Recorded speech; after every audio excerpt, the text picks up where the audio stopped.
नमस्कार, आपके साथ मैं हूं दीपिका शर्मा और आप देख रहे हैं क्राइम तक। हमारे साथ मौजूद है प्रवेश पांडे। बात करेंगे स्वामी चैतन्यानंद सरस्वती के बारे में, जिसकी चैट सामने आई है, जिनसे कई खुलासे भी हुए हैं। बाबा का कनेक्शन दुबई से भी बताया जा रहा है, बाबा का कनेक्शन लड़कियों से बताया जा रहा है। बाबा का कनेक्शन आखिर कहाँ कहाँ है, उन तमाम बातों पर चर्चा करेंगे। 17 लड़कियों की तरफ से जो बाबा पर आरोप लगाए गए हैं, जिसमें ये कहा गया है कि बाबा ने लड़कियों को मोलेस्ट किया है, हैरेस किया है। अब इसके पीछे की जो चैट सामने आई है, उसके पीछे की सच्चाई क्या है, आप उन चैट से क्या समझते हैं, वो हमारे दर्शकों को बताइए। देखिए, हमारे पास उनके ना 4 चैट्स हैं। पहला चैट है और जिसमें वो बोल रहा है कि एक दुबई से शेख आए और उनके लिए कोई अपनी ना दोस्त का इंतज़ाम करो। सेक्स पार्टनर की बात कर रहे हैं वो, मतलब जिससे शारीरिक संबंध वो बना सके, और कोई ऐसे डायरेक्टली तो चला नहीं जाएगा। और जिससे भी बात कर रहे हैं, मतलब वो उस शख्स पे बहुत ज़्यादा कॉन्फिडेंस है कि वो उनकी बातें बाहर नहीं बताएगा। और उस चैट से, उस एक चैट से अभी तक ये तो जाहिर नहीं हो रहा है कि वो ब्लैकमेलिंग थी। हाँ, दूसरा एक चैट है जिसमें उसे बेबी, गुड नाइट, बाबू, सोना लिख रहे। बाबू, सोना ये सब भी लिख रहे हैं, वो भी उतना ही है। उसमें कुछ ऐसी लाइनें नहीं है कि जिसमें तुम नहीं आओगे तो मैं तुम्हें बता दूंगा, तुम्हें जान से मरवा दूंगा, या तुम्हारी वीडियो वायरल कर दूंगा। सकता है वो चैट अभी सामने ना आई हो, क्या पता। देखिए, आप आरोप तो वहीं लगे कि ब्लैकमेलिंग और टॉर्चर करता, तो मुझे लगता है सबसे पहले वही चैट आनी चाहिए थी।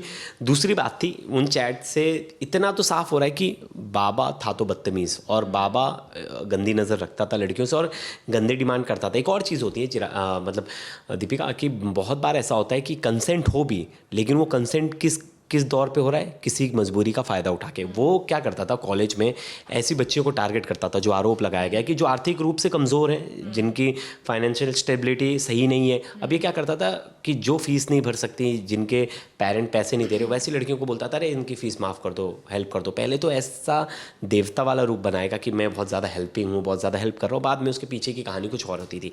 दूसरी चीज़, इसके ऊपर ये क्या पहला इल्ज़ाम नहीं थे। 2016 में इसके ऊपर पहला केस था यौन उत्पीड़न का, और उस केस में ये अरेस्ट भी हुआ और उस केस में ट्रायल चल रहा है। दूसरी बात, उसके बाद एक और केस हुआ जिसमें ये पता चला कि ये फ्रॉड का काम कर रहा है। फ्रॉडगिरी मतलब इसने एक और संस्था बनाई और इस ट्रस्ट से 20 करोड़ रुपए उस ट्रस्ट में इसने पैसे ट्रांसफ़र किए। तो एक तरह से ये गलत है, जो कि नहीं करना चाहिए था, अनएथिकल है। उसी केस में 4 दिन पहले ट्रायल हुआ था। कोर्ट में ये गया था अपनी एंटीसिपेटरी बेल लगाने। उस एंटीसिपेटरी बेल में भी इसकी बेल खारिज हो गई थी। कोर्ट ने कहा था कि ये तो रेगुलर ऑफेंडर है, ऐसा नहीं कि इसके ऊपर एक मामले। अब ये 17 लड़कियां आई कहाँ से, अचानक से कहाँ से आई? देखिए, ग्रुप ऐसा नहीं था कि 17 लड़कियाँ अचानक से आ गई। 1 complaint, 2 complaint, 3 complaint, 4 complaint university को मिल रहा था, सब इसके बारे में जानकारी थी, और आए दिन कोई ना कोई कंप्लेंट आ रहा था। तो उस सब कंप्लेंट को कंबाइन किया गया और जितनी लड़कियां थी उन सबसे पूछा गया, और उसके बाद एक कंबाइंड कंप्लेंट जो है यूनिवर्सिटी की तरफ से पुलिस को गई, और पुलिस को बताया गया कि ऐसे ऐसे इतनी सारी लड़कियां हैं जो आरोप लगा रही हैं।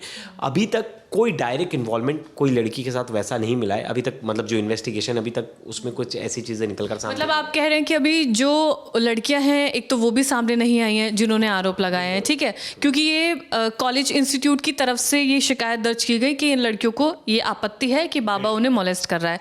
तो लड़कियां अभी सामने नहीं आई हैं, सबसे बड़ी बात यह है। दूसरी चीज़, आप ये कह रहे हैं कि अभी कोई डायरेक्ट इन्वॉल्वमेंट नज़र नहीं आ रहा है, या फिर यूँ कहें कि उसके खिलाफ अभी कोई सबूत नहीं मिला। हाँ, मतलब ऐसे पुख्ता सबूत नहीं मिले। ये एक चीज़ तो जाहिर है कि ये बाबा तो ढोंगी बाबा था।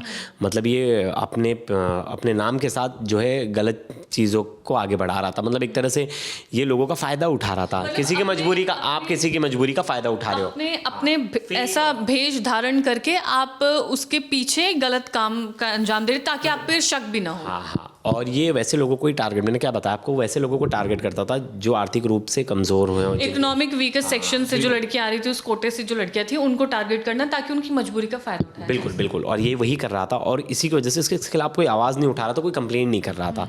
और वैसे में अगर कोई पकड़ा भी जाता, अगर कोई एग्रीमेंट भी है, किसी ने एग्री किया है, तो ये एक तरह से क्राइम है। अभी जो BNS की जो नई धाराएं हैं उसमें बताया गया है कि अगर आप किसी की मजबूरी का फ़ायदा उठा के, false promise of marriage, false promise of job, false promise of promotion और एनीथिंग, आप वो फॉल्स प्रॉमिस या उसका फ़ायदा उठा के आप किसी से सेक्सुअल फेवर ले रहे हो, वो क्राइम है, वो क्राइम की कैटेगरी में आएगा, और वो रेप की कैटेगरी में आएगा। बाबा ब्लैकमेल कैसे करता था लड़कियों को? वो जो रिपोर्ट के जरिए सामने आया वो ये कि वो लड़कियों को ये बोलता था कि अगर उनकी बातें नहीं मानी जाएंगी तो वो उनको डिग्री नहीं देंगे जिस इंस्टीट्यूट में वो पढ़ रहा था, क्योंकि उस इंस्टीट्यूट को एक आश्रम के ज़रिए रन किया जा रहा था और उस इंस्टीट्यूट का डायरेक्टर यही बाबा था। लेकिन हालांकि जब चीज़ें सामने आई तो इंस्टीट्यूट ने तमाम पदों से उसको हटा दिया।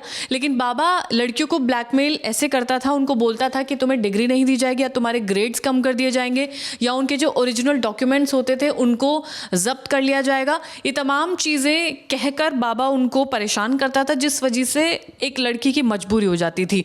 या लेकिन हमें ये भी समझना पड़ेगा कि यूनिवर्सिटीज़, अगर देखिए आप एक चीज़ समझिए कि यूनिवर्सिटी अगर कोई डॉक्यूमेंट्स नहीं दे रही और कोई चीज़ नहीं दे रही तो उसके तमाम तरीके हैं। मतलब डायरेक्ट कोई भी जा सकता है पुलिस में या एजुकेशन मिनिस्टर या कहीं भी जाके कंप्लेंट कर सकता है कि मेरे डॉक्यूमेंट्स दे रहे हैं। उसके लिए अगर कोई ये एग्री करा रहा है, किसी से कोई फेवर ले रहा है, तो मुझे लगता है कि उसकी तो जांच होनी चाहिए। क्योंकि डायरेक्टली अगर मुझे ऐसा लगता है अगर मैं उन लड़कियों की जगह हूँ और किसी ने मेरा डॉक्यूमेंट्स रुका दिया और मुझसे कोई इस तरह की डिमांड कर रहा है तो मैं पहले तो उसकी कंप्लेंट ही करूँगा और मैं आगे तक जाऊँगा उसकी कंप्लेंट आगे। क्यों? मतलब डॉक्यूमेंट्स रुकाने के लिए मैं का फेवर तो नहीं करूँगी, मतलब मैं इसके साथ तो नहीं चली जाऊँगी, इतना तो कोई नहीं करेगा। तो इसके पीछे की कहानी कुछ और होगी। हाँ, इसके पीछे की बहुत कहानियाँ होंगी क्योंकि यहाँ से आकलन लगाना बहुत मुश्किल होगा। क्योंकि अगर इतनी लड़कियाँ सामने आई हैं तो ज़रूर कोई ना कोई बड़ी वजह होगी कि उनको मजबूर अगर किसी वजह से किया गया है। मुझे नहीं लग रहा सर्टिफिकेट, हाँ बहुत सारी वजह होगी, कई वजह हो सकती हैं। जैसे ये देखता था कि किसके बॉयफ्रेंड्स हैं, फिर उन लोग को उस तरह से भी ब्लैकमेल करता था। पहले देखता था हॉस्टल में कौन लड़का छोड़ने आ रहा है क्या नहीं, फिर बाद में उस दिन लड़कियों को ब्लैकमेल करता था कि तुम्हारे घर पे बता दिया जाएगा और तुम बॉयफ्रेंड के साथ क्या करी थी, ये लड़का कौन है। तो ये तमाम तरह की चीज़ें, वो एक लड़की को अगर टारगेट कर रहा है तो उसके बारे में पूरी इन्फॉर्मेशन निकालता था, फिर उसको अलग अलग तरीके से वो ब्लैकमेल करता था, ना कि सिर्फ एक ये रिजल्ट वाली बात। और ये मतलब बहुत सारी चीज़ें वो लड़कियों की यहाँ और लड़कियों के ऊपर नज़र भी रखी जाती थी। जो बाबा के फ़ोन से जो ऐप बरामद किया गया है, कुछ उस ऐप का नाम है जिसके ज़रिए वो लड़कियों पर नज़र रखता था, उस परिसर में नज़र रखता था कि कौन लड़की कब कहाँ जा रही है, क्या कर रही है। सीसीटीवी का एक्सेस उसके फ़ोन में, उसके टैबलेट में था। ये समझिए कि आप बाबा की साइकोलॉजी को समझिए कि वो एक, बाबा तो छोड़िए, उसको बाबा कहना भी अपमान होगा, बाबा शब्द का भी, ढोंगी है एक नंबर का। वो अपने फ़ोन में तमाम चीज़ें रखता था। ये भी लड़कियों ने आरोप लगाया है कि उनके बाथरूम में भी सीसीटीवी लगाया गया था, वहाँ पे भी उनको देखता था। एक और खबर सामने आई जिसमें ये कहा गया कि बाबा ने एक लड़की को पैसे दिए ये कहकर कि वो एक लड़के के साथ पिक्चर्स क्लिक करवाए और वो पिक्चर्स बाबा को भेजे, क्योंकि वो उस लड़के को हनी ट्रैप में फंसाना चाहता था और उससे भी पैसे ऐंठना चाहता था। तो बाबा यूं ही करोड़पति नहीं बन गया है। इसके जो पीछे की कहानी है वो सालों से लगातार चलती हुई आ रही है और वो धीरे धीरे करके उसने लोगों को ब्लैकमेल करके कहे या ये तमाम चीज़ें करके, कहिए कि पाप का घड़ा भर गया था। पहले 1 2 3 4 ऐसे करके बहुत सारी लड़कियों ने जब कंप्लेंट किया तो कंबाइंड कंप्लेंट, और लास्ट कंप्लेंट जो थी वो मेल आया था, एक आपको पता होगा एक एयर कमांडर थे जिनकी तरफ से कंप्लेंट आई थी, जिनको पता चला था कि ये लड़कियों के साथ कॉलेज में इस तरह की यूनिवर्सिटी में हरकत करता है। तो उन कंबाइंड कंप्लेंट को लेकर पुलिस के पास जाएगा, लेकिन पुलिस ने भी बहुत देर कर दी इन सब प्रोसीडिंग में, 1 महीने का समय लगा दिया अरेस्टिंग में। और लेकिन कई साल पहले भी तो बाबा पे आरोप लगे।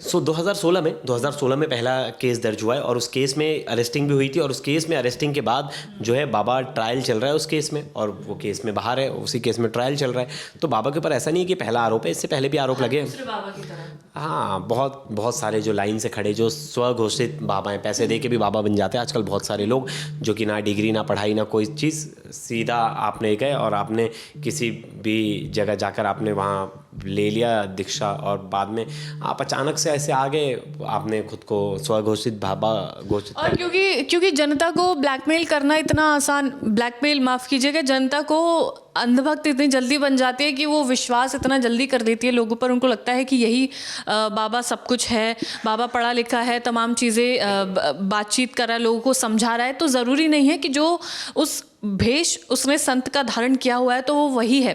तो ऐसे में जनता को भी ये फैसला करना ज़रूरी है आज के वक्त में कि आप किस पर विश्वास कर रहे हो, किस पर आप अंधविश्वास कर रहे हैं। अंधविश्वास का जो खेल है वो हमारे भारत में लगातार बढ़ता हुआ जा रहा है। इसलिए लोगों को, जो जनरेशन है अब, वो खुद को भी एजुकेट करे और अपने जो माँ बाप हैं, जो बुज़ुर्ग हैं, जो उन्हें भी गाइड करें, जागरूक करें। ये सबसे अहम चीज़ है, वरना जो बाबा आजकल अब कर रहे हैं वही हम देख रहे हैं कि कितना गलत लड़कियों के साथ किया गया है। हालांकि इस पूरे मामले में लगातार जांच चल ही रही है, बाबा से भी पूछताछ की जा रही है। उस परिसर में भी ले जाकर बाबा से पूछताछ की गई है जहां पर लड़कियों को ब्लैकमेल किया गया, हैरेस किया गया। वहां से भी बाबा तमाम चीज़ें बताएगा। हालांकि बाबा का जो एटीट्यूड है वो भी, जब आपने देखा जो तस्वीरें सामने आई थी, वो बहुत नॉर्मल कैजुअल नजर आ रहा था। हाँ, बहुत नॉर्मल और कैजुअल, क्योंकि उसी समय जब ये अरेस्ट हुआ था उसके बाद वो अपने वकीलों से उसकी मुलाकात हुई थी, तो वकीलों ने पूछा होगा उससे और उसने बताया होगा कोई ऐसी चीज़ें, क्योंकि उसके बॉडी लैंग्वेज में तो कोई भी ऐसा डर या गिल्ट नहीं नज़र आ रहा था। तो ऐसे लोगों का ऐसे ही होता है। आसाराम बापू को भी जब पहली बार अरेस्ट किया गया तो उसको तो बहुत अपने आप पर बहुत गर्व था, बहुत कॉन्फिडेंट था कि उसे लगा था कि उसका कुछ नहीं होगा। लेकिन धीरे धीरे जैसे जैसे टाइम बीतता गया, उसके ग्रह नक्षत्र खराब होते गए, ऐसा बोला जाता है, फिर उसकी चीज़ें निकल कर सामने आई। तो जब तक अच्छा टाइम चल रहा था बाबा ने बहुत मज़े किए, लाइफ में पैसे बहुत ज़्यादा उड़ाए, सब कुछ किया। अब बाबा का सही समय आ चुका है जब उसकी सच्चाई निकल कर सामने आ रही है। और ऐसे लोगों से, ऐसे बाबाओं से आपको सावधान रहना चाहिए और ख़ुद को जागरूक कीजिए, अपने आसपास लोगों को जागरूक कीजिए कि हर कोई आदमी जो भगवा वस्त्र में है या किसी भी ऐसे वस्त्र में है जो कि स्पिरिचुअली आपको बोलता है कि मैं भगवान से कनेक्टेड हूँ और कुछ भी हूँ और उसका फ़ायदा उठाता है, तो वो सरासर गलत है। ऐसे लोग से बहुत ज़्यादा बच के रहने की ज़रूरत है। दोस्तों, इस पर आपकी क्या राय है? आप ढेर सारे कमेंट कीजिएगा, आप बताइएगा कि आप इस बाबा को लेकर क्या सोचते हो। धन्यवाद।